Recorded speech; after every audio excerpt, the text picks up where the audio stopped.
ஆண்டவர் சொல்றாரு, விசுவாசிகளை தான் அவர் ரட்சிக்கிறாராம். யாரை ரட்சிக்கிறா?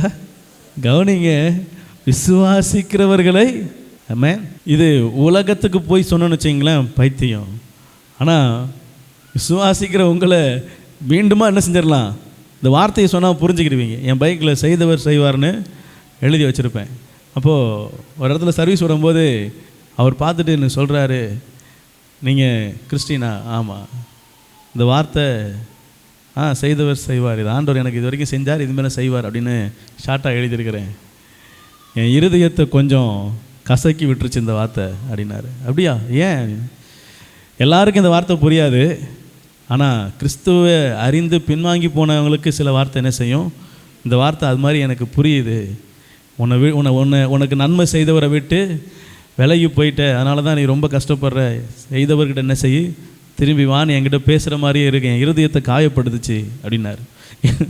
அல்லேலூயா. அதுலேருந்து அந்த வார்த்தை இன்னும் டார்க்காக எழுத ஆரம்பித்தாச்சு. யாருக்கெல்லாம் இருதயத்தில் குத்தணுமோ நல்லா குத்தட்டும். ஆண்டவரை விட்டு பின்வாங்கி போகிற அந்த விசுவாசம் உள்ளே இருக்குது. ஆனால் என்ன செய்கிறான்? அந்த வேலை நிமித்தமாக, இல்லை பணம் சம்பாதிக்கிறது, கடன், ஏதோ ஒரு காரியத்தை நிமித்தமாக பின்வாங்கி போன அந்த இருதயத்தை கர்த்தர் என்ன செய்கிறார்? உடைக்கிறார். அல்லேலூயா. இப்போ ஆண்டவர் சொல்கிறாரு, விசுவாசிக்கிறவங்களை அவர் ரட்சிக்க, இந்த வசனத்தை வச்சு ரட்சிக்கிறவராக இருக்கிறார். இது உலகத்துக்கு பைத்தியமாக தோணிட்டு போட்டோம், உங்களுக்கு அது என்ன செய்து தேவ பலனாக இருக்கிறார்.